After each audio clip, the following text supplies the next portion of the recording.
Don was a worrywart, but he was a jokester. He was really good at math, and I pretty much follow in his footsteps with jobs, activities, and everything else I do. Don worked at a deli when I first met him. He later went on to become a tile contractor. He was an excellent craftsman.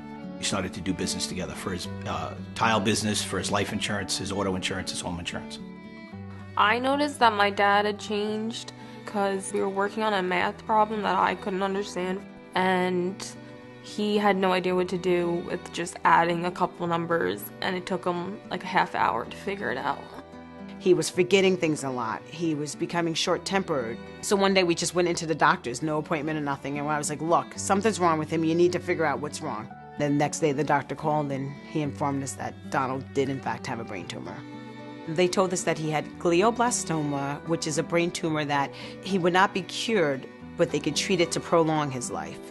Him being such a worrywart, you know, he was like, we gotta call Chris to make sure everything's okay and that we're up to par. He had that fearful look on his face. He walked in my office directly to my desk.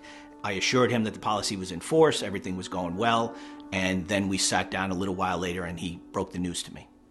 On Don's policy, we included two riders. One is the waiver of premium, which is a disability waiver, and also the accelerated death benefit, where you can receive up to half of the death benefit while you're still living. Even though we had the life insurance, I wasn't aware that you can actually draw off of it. I just always assumed that you couldn't collect until you passed. It was a great relief to know that, because that allowed me to actually be able to take a leave of absence from my job to do what I wanted to do for my husband, was to have him home and here the day that he passed with his family. My dad lived for about 19 months after he was diagnosed, and he held in there pretty strong. Anyone in his condition probably would have passed away 8 months earlier. They would have just gave up, but not Donald. Today, my family still struggles over the loss of my father, but we continue to be happy because we are grateful for the things we can still have.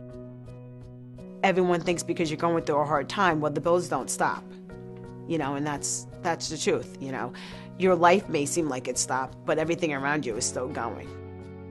I really think if there was anything he was so happy and proud that he did, was to have purchased that life insurance.